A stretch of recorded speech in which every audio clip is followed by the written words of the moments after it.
Ladies and gentlemen, I'll give you guys the panel. Levi, I'll turn it over to you. Thank you, sir. Cool. Thanks, everybody. Yeah, so we're going to talk about ads in the metaverse, kind of both what exists today and where this might be going. I'm Levi Matkins. I'm the CEO of LifeStreet. We're a mobile programmatic advertising platform. Truth be told, not doing anything in the metaverse quite yet, so this will be really interesting for me as well to hear from our panelists of experts. So I'll just let you guys introduce yourself real quick, and then we'll go from there. Awesome. Thanks for having me. I'm Grady, COO and co-founder of Offbeat Media Group. We help brands reach the younger generation across all social media platforms, so TikTok, or clients like TikTok, McDonald's, Fun Plus, Samsung, and we also are building the next generation of digital celebrities. We just launched our first virtual influencer, Zero from Nexus, about 2 months ago. So check them out on all socials. That sounds pretty awesome. I like that. I think I don't qualify as one of the younger influencers, but you could probably make me one. Hi, I'm Justin Hochberg. I'm based out of Los Angeles, and I run a company called the Virtual Brand Group, which sits at the intersection of global brands, whether that be a fashion brand or a sneaker brand or a lifestyle brand or a personality or a TV show or a sporting league, etc. And we work with them to put them in the metaverse. So we actually do the strategy like an agency, except for that we're not an agency. Our goal is to get them launched in the metaverse. So as an example, if you went to Google Forever 21 X Roblox, you would see that we created a Roblox experience about 6 months ago, which relatively speaking in the brand rush for Roblox was early. And we not only created an experience, we created a Disney World-like shopping and virtual experience that empowered players to customize the game and their avatars and all that stuff. So we work across all technologies, whether it be Web3, any Web3 decentral or walled gardens like Roblox, and we build, monetize, and operate these on behalf of brands. There you go, just in time. Perfect. We're talking about what we do? Just quick intros. Sweet, yeah, so. We're talking about favorite foods. Favorite foods, yeah.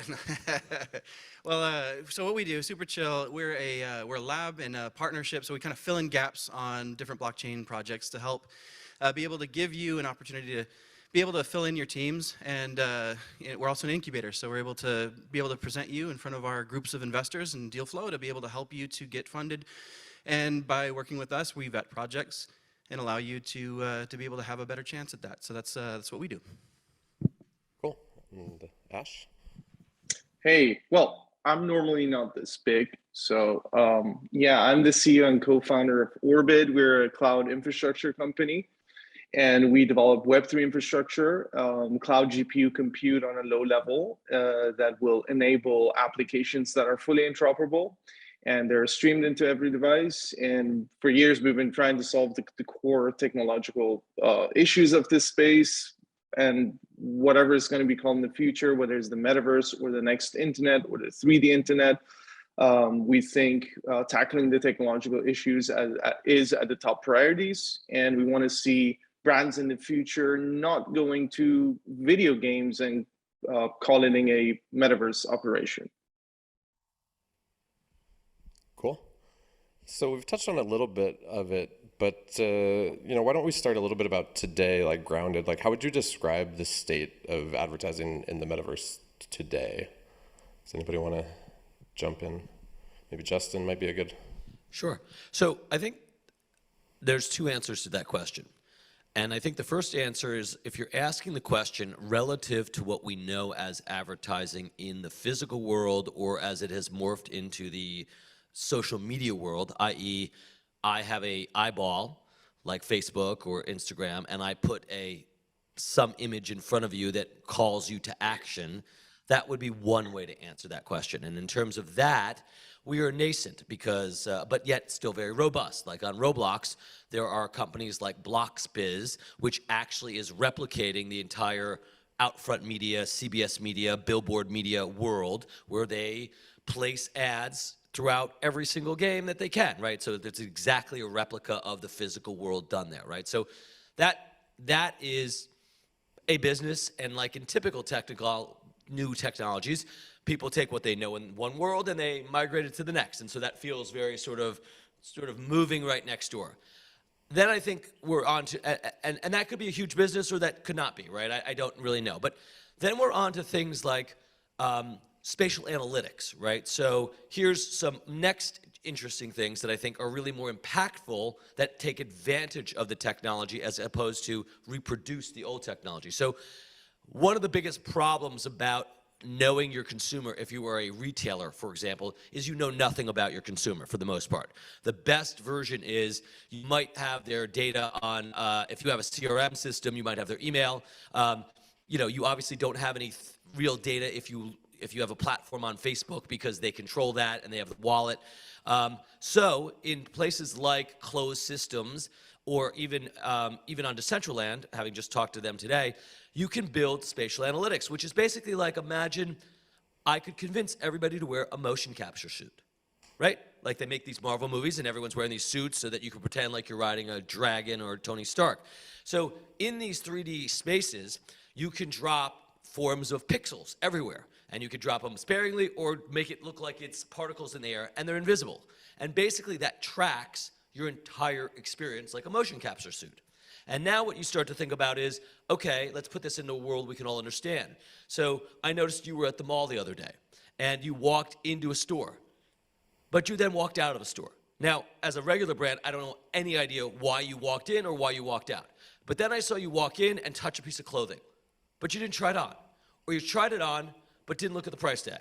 Or you looked at the price tag and then left it on the floor. Like, I don't know if you did that or how you did that. And so when you start thinking about the possibilities of that, then tied into reward systems that can compensate people with cryptocurrencies, you start to see across the blockchain, you start to see what 3D environments can do and what a seamless experience across different technologies that track the consumer and empower them to be in charge of their experience. And that is some stuff that we are implementing, and I'm sure this is just nascent because I'm sure there are people with much more sophisticated solutions, but it's very exciting in terms of what it can do for a brand and understanding your consumer.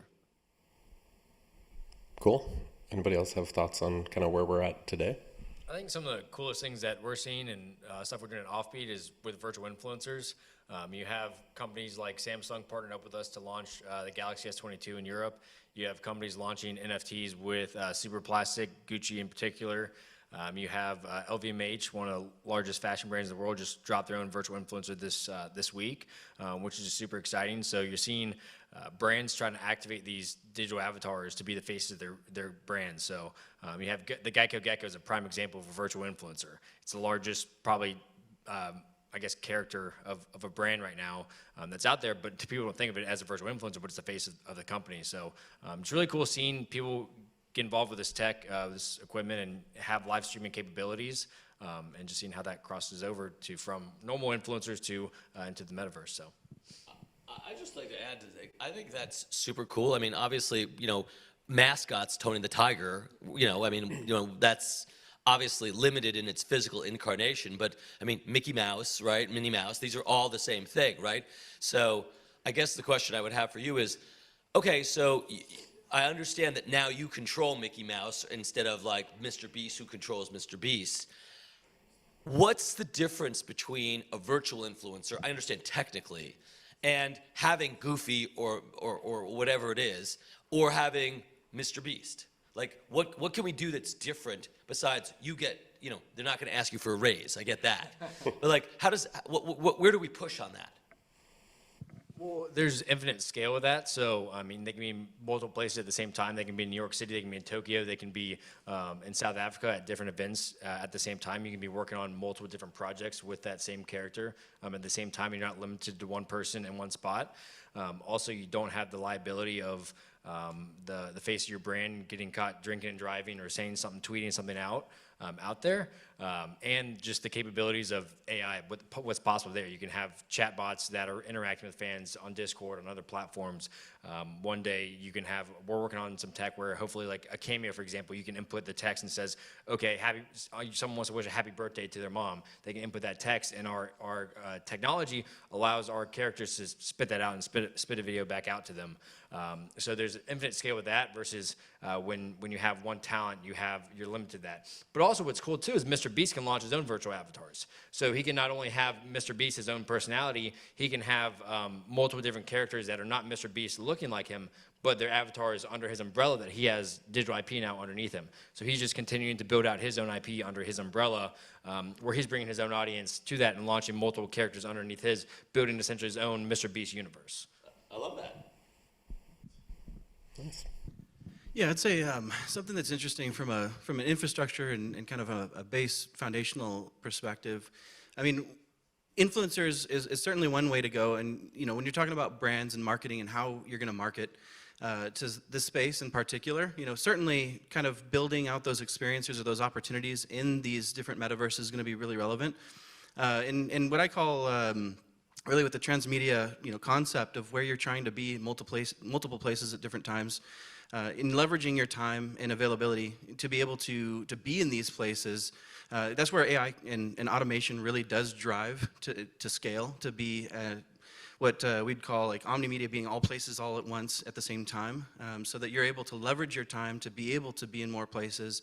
And the automation and connecting and all of those different pieces together is really important as we move forward, so that if you're talking about what we'd call NPCs today, the non-playable characters, and how AI is, you have your character or whatever, your brand, behind that, you'd be able to drop that AI. Another good concept of AI to look at today, something that exists, that's really building, is something called Replica. It's an AI that you can kind of purposely driving like an emotional response out of players.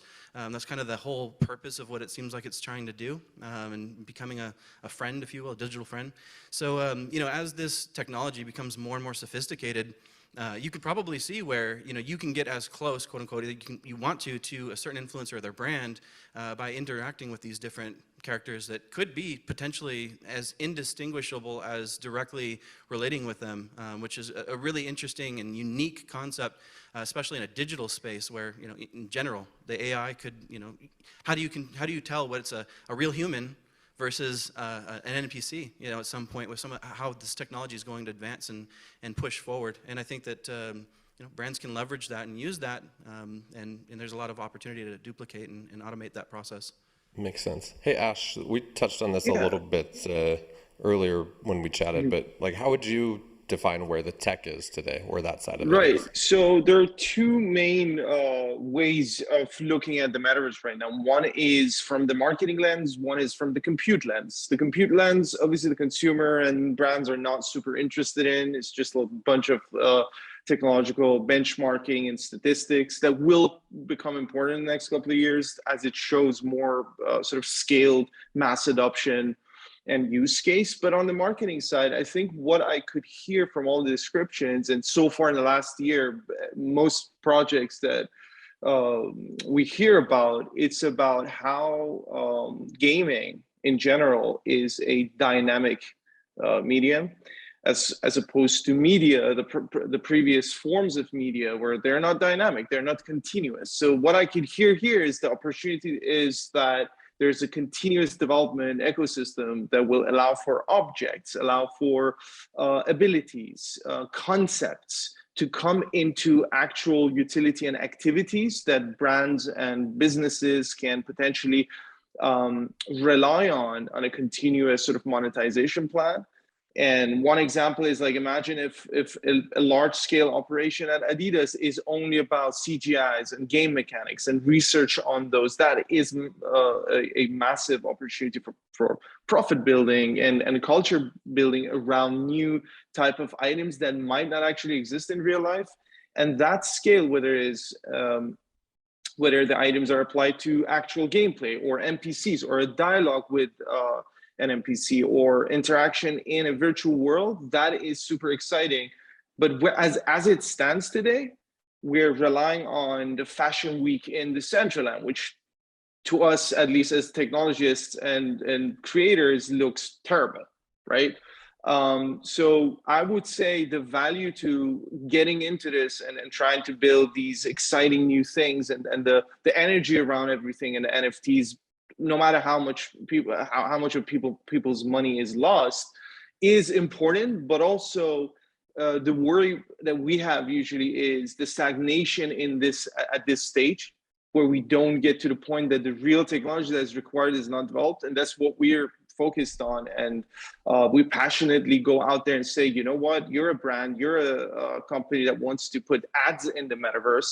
Do not go in and say this is the maximum quality possible. Do not opt in for the low end, and build a plan towards the next 5 years, because it is happening. It's not just another VR play that we saw 6-7 years ago, that every company out there had one VR operation.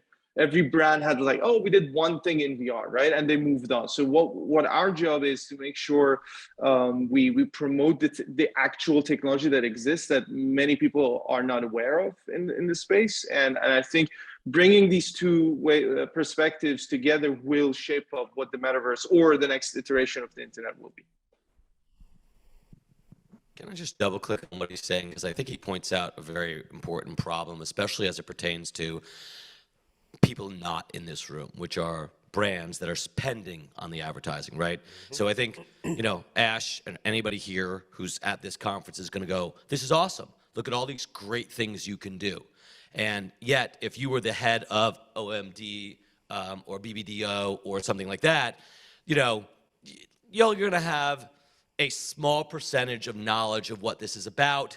And hey, if I put them into this thing, my biggest client, and this turns out to be like a total failure in Decentraland, not good, right? So inertia and fear prevent the people, which is why, I don't know, how long did it take for digital media to equal TV spending, right? I mean, TV spending longer than it should have. Right. I mean, vastly longer, right? I mean, TV spending was as was it the famous ad exec used to say, 50% of my advertising is working, and I'm just not sure which 50% it is, right?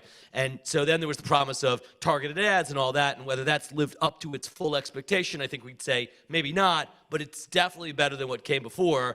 And yet we're still at, what are we at?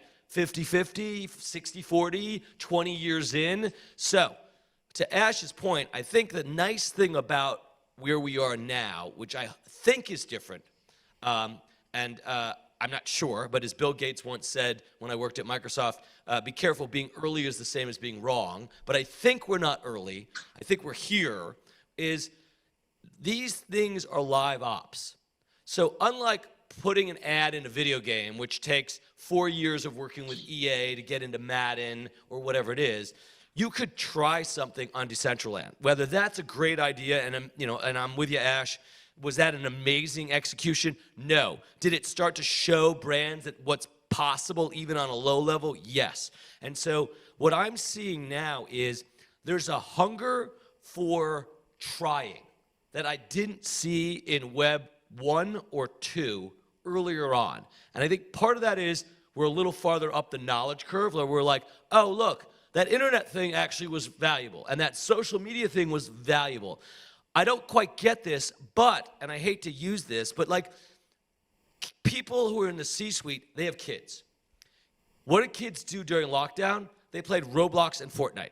Now, I think we'd all agree that that's not really a Web3 solution because it's a walled garden. And it ain't AI, virtual things, and it's not what any of us are working on here, but they got it. They go, oh, my son or daughter are playing, and I can see this thing, and I'm spending $100 a month, so it's real, right? So it's easy for them to get it. So I am sensing the idea that they understand it a little bit better than in past shifts, and that people realize that you can try it, and it's not that big of a downside if it doesn't work. I mean, clearly if you spent $2 million on an integration on a VR thing, you might not be looking at a promotion this year, but I don't know. I mean, not to reveal prices, but creating a virtual influencer for your IP is not $2 million, I'm going to guess. I'm going to guess that, oh, it is. Okay, never mind. No, it's not $2 million. But you can test it with... Yeah, there are ways to test these things in smaller ways to get in there. And I think that's what's different now, and that's the job of working with brands, because they're really risk averse, right? They don't want to lose their job, and they're used to just paying, and they've got Pepsi has 150 to 200 agencies telling them, just buy digital media on Facebook, just buy the Super Bowl. So it sounds like maybe there's a certain subset of advertisers that this is right for right now. Is that how you describe it? Well, I think like anything, there's a bell curve, right? And Yeah. you know, in life, and on this end of the bell curve is never going to do it, right? Eventually going to do it.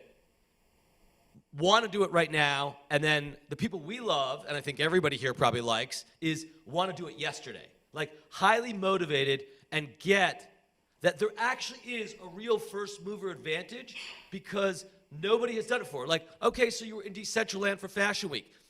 How many people did they actually have? 300,000. That's super small, right? Average daily count on Roblox is 50 million. Very different, right?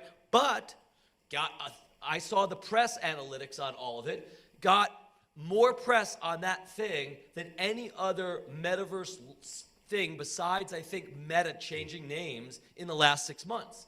Now, that starts to feel like, okay, and it cost them nothing because Decentraland helped fund a lot of this stuff. So those are the people that they're like, oh, okay, that was cool. That didn't cost me anything. That took a couple weeks. Great. And that's people, I think what we're seeing now more than in the past is there are a lot more people on this side of the curve than I've seen before. So if people are willing, I think Nathan, this is going to be for you a little bit. Like, how do advertisers then demand quality in that experience? Yeah, so I mean, you're looking at technology and where it exists today. You're looking at probably things like, you know, your technology is Unity, Unreal, or building your own solution. And where it exists today, you know, as much as I would say, you know, go out there, try to build your own thing, you want to leverage what technology already exists and being able to utilize that to your advantage. Unreal has been a very prominent force, and Epic Games has been a very prominent force in this space for demanding quality, especially where they're going with Unreal Engine 5 and being able to drive the technology and the AI to be able to help poly and try counts to get down low enough for, you know, the actual performance that you need to actually drive this forward. So if you're talking about ultra realistic, you know, and being able to do this on a persistent, you know, a metaverse that has it's live ops, it's out there, it's going to be, you know, whatever happens kind of a deal. You know, you need to be able to have the technology to drive. That's going to be one thing that you'd be able to use today to do that. And they have technologies like, you know, MetaHuman and things like that, where you can, you know, utilize to get and drive that quality very quickly. Where it would, you know, working with character artists, you know, on a daily basis, you're going to have a character that you can drive through the entire process in about 2 weeks, maybe a week if they're really, really good, you know, from modeling to concepting to modeling to texturing and then, you know, rigging and then animating that character. That entire process is almost done, you know, instantly from things like MetaHuman, where we're going to start to see technology speed up. And there's going to be more and more technologies that are going to leverage those capabilities as we move forward. So, you know, from the foundational level of demanding quality, I think it's important to look and see what's out there. Like, I think we can all, like, if Roblox becomes what the metaverse is of tomorrow, right, we'd all be a little disappointed, but it's a great platform, and it's a pseudo kind of concept of what a good metaverse can look like. You know, you're able to transact, you're able to have persistent identity, connect with lots of people in a game. But in terms of like what we are hoping that it can become is probably a little bit more too akin to what we experience in real life, and probably the UX that we experience in real life, where we can walk into different stores, different places, and be ourselves, and we'd be able to be that digital character in the metaverse. And there's a lot of technology solutions that still need to happen to drive quality, to be able to leverage and have that happen. But we're starting to see where that technology is becoming more and more readily available as we move forward. So that's kind of what I would say with driving quality and being able to push that forward. Can I ask the two of you a question? Because I think it's, if you don't mind. So here's the question I don't know an answer to, which is, I know that there is versions of the most rudimentary to almost photorealistic, humanistic-looking characters, right? Now, on a personal level, there's something very comforting about staring at something that I know is not real, and it looks not real, even if it looks somewhat real. Like, let's just take a Pixar movie. I don't mistake, you know, Woody or whatever they're creating for something that I know that like looks like me and you, right? Having said that, my kids play Xbox, and if I'm not paying attention to what they're watching and I walk by and I'm looking at the football game, I almost think I'm watching ESPN, right? It's very photorealistic. As you think about the way humans process this, do we have any sense or data or even opinions as to whether we would want to feel like we know it's not real, or we'd rather think it is real and not even know it? Yeah, I mean, so previous game developer here, I think that the concept of realism in games is something that we're all driving to. Like, it's just a natural part of what gaming is. And, but if we had a metaverse, for example, I mean, I think we all probably saw the Other Side trailer where you had 2D characters in the space along with 3D characters in the space. I don't think that that really pulls you out of an experience necessarily because you know what it is. But like the immersion, when you're talking VR at least, I mean, that's the whole concept of what you're trying to drive forward towards is, I don't want to call it replacement of senses, but you have it over your eyes. You get lost in that experience. And I think, while I won't call Metaverse purely VR, because it's going to be, you have 10 million units out there for Quest 2 today. You got multiple millions more for other platforms. You have all your, big next-gen platforms out there with 10, 20 million units for PS5s, Xboxes. But mobile, you got hundreds of millions of users on that. And that's where I think you're going to be driving a lot of things early through that process. And so I think what it comes down to is really performance, especially early. Performant technologies and art impacting that performance. And that's where I think VR has been a really interesting thing. Now working on VR for multiple years, and how performant technology and performant art affects that process. Where Quest 2 is today, certainly not going to be able to get to that space, but where Quest 3, or whatever 5 and whatever other technologies come out and other, platforms, mobile platforms, to drive that whole process forward, I think ultimately will help us to get there. But we have a long way to go, I would say, from now to there, but the technologies are being built and are advancing every day. I think the tech is awesome that's out there, getting a lot more humanoid, a lot more photorealistic. We took the opposite approach when developing Zero, our first character, and he's a stylized avatar, because right now I think it's a lot better and easier to connect when you know that it's not a real person. You don't have that uncomfortability of, is this a robot? What is it I'm following? Is this a real person? So we went with that approach with Zero in particular, but I do think there's a lot of use cases for the humanoid, and I think that definitely is, we have the capabilities of doing it. We haven't decided not to do it for our first character. But it will be an interesting approach to see how people react more towards that. I mean, you have like Lil Michaela, for example, who is photorealistic. But then you also have Hatsumiku, who's not. You have Nobody Sausages, is a dancing sausage on TikTok with 13 million followers. That's real. It's a real sausage. It's real sausage. But yeah, so I personally am a fan of the stylized avatars because there's not a question of is this real or not. And that's kind of the approach that we're taking currently. But I do think there's a lot of use cases for people to use humanoids with their brands, with the personalities of the building, and everything else. So I guess that speaks to the general advertising idea, which is to say, some people have the Clydesdales that play at halftime with a fake football game at the Super Bowl, and some people hire, Matthew McConaughey to drive a Lincoln, and yet, it also, there's a mix, right?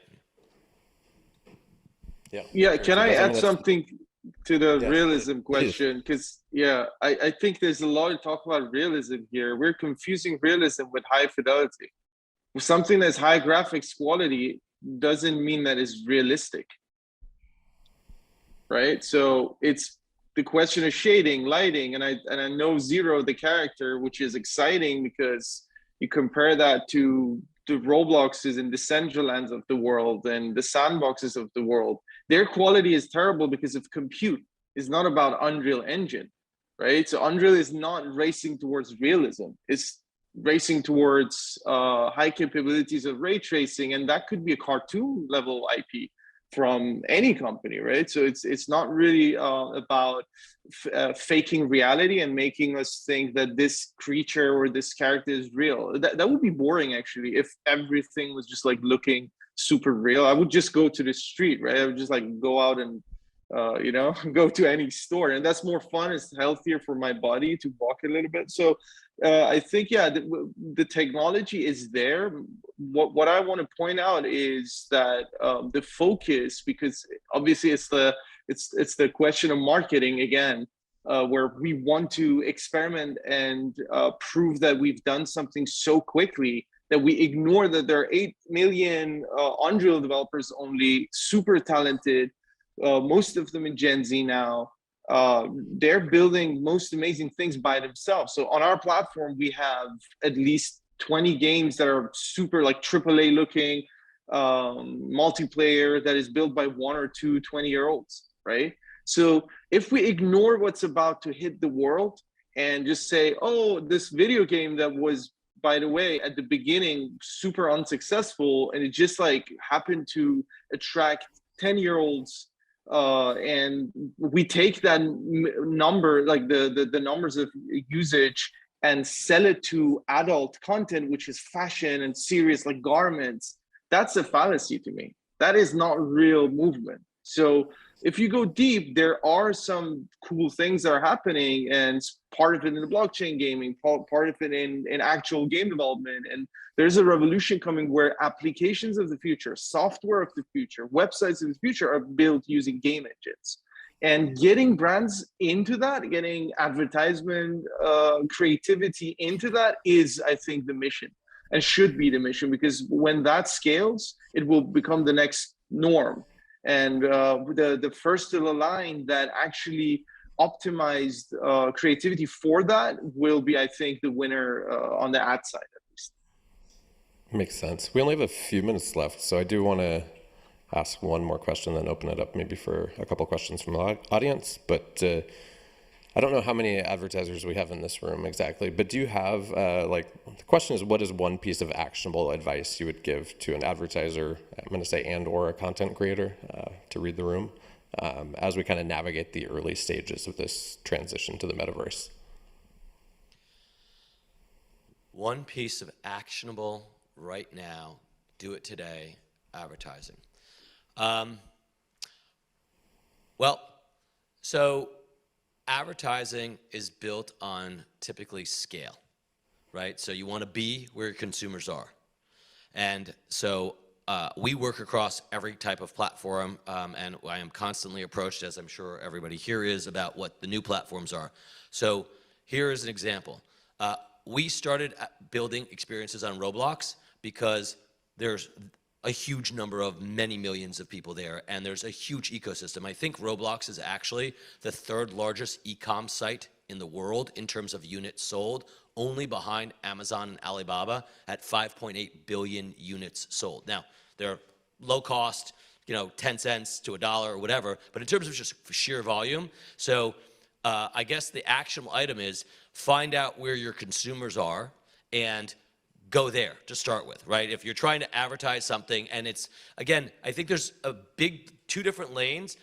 Are you trying to do something cool and just send out the message that you're in the game? And then, hey, it doesn't matter. You could do something, you could do the marathon in Decentraland where there were like, 10 or 100,000. But if you really want to advertise something, to sell something, go where people are right now. And there are not that many places with scale. Yeah, makes sense. Yeah, I would just generally say that, when you're marketing and going out there, I mean, there's an actionable piece is get your feet wet, but don't spend all of your money or advertising dollars today. You want to keep that for whatever is coming, but, definitely get experience, because this is going to be something that's very big in our lifetimes. It's going to really scale. It's going to do big things. And you need to know what it is. Now, what do you do? I mean, an actionable piece here, you have Roblox, you have things like Second Life out there that brands have already had experience with. You also have other different types of platforms, sandboxes and Decentralands and different things that you can get involved with, and just testing out how your brand does. Create an NFT, launch it. Those types of things are very simple. With keeping in mind that you can traverse the digital landscape from those NFTs into different places later. So if you're building shoes, create an NFT. You can do some good market research with that, see what NFTs specifically is driving market value or the value of that NFT forward, create the real one. So you can actually in the future use data that you're driving from blockchain technologies to drive your real world business, but then also utilize that in your digital marketing aspects. So I would generally say, just get your feet wet, but don't spend all of your money and resources and time right away, but definitely get involved early, because we've seen, early adopters really do kind of, they just generally come out as winners. Now, not everybody's going to stay. Understand that, survivorship bias, but go after things, be bold and do it, but just keep in mind we're not there yet for the what is coming piece. but we'll see that develop as we go forward, so that your experience, go out there now, do something with any of these folks. Cool. We got 2 minutes left, so I want to give everybody Just as I else. pass the mic, I just want to say one of the things that I always forget to mention, because I think we all assume it, is that to do these things right now is really very inexpensive. So I think that people in the audience are like, okay, that's great, Justin. You've got, Forever 21, $1 billion brand, and you've got funding behind you, but like, I don't have that. Just so we're talking, if you remember what it was like to hire an influencer 15 years ago before Mr. Beast was charging $20 million or whatever he's charging, to get advertising on Roblox, I'm talking hundreds of dollars. Yep. So don't forget that right now things are so nascent that you can actually you can run a campaign for $10,000 or $15,000 that can have a very big impact. Yep, good point. You stole mine, but I was going to say two things.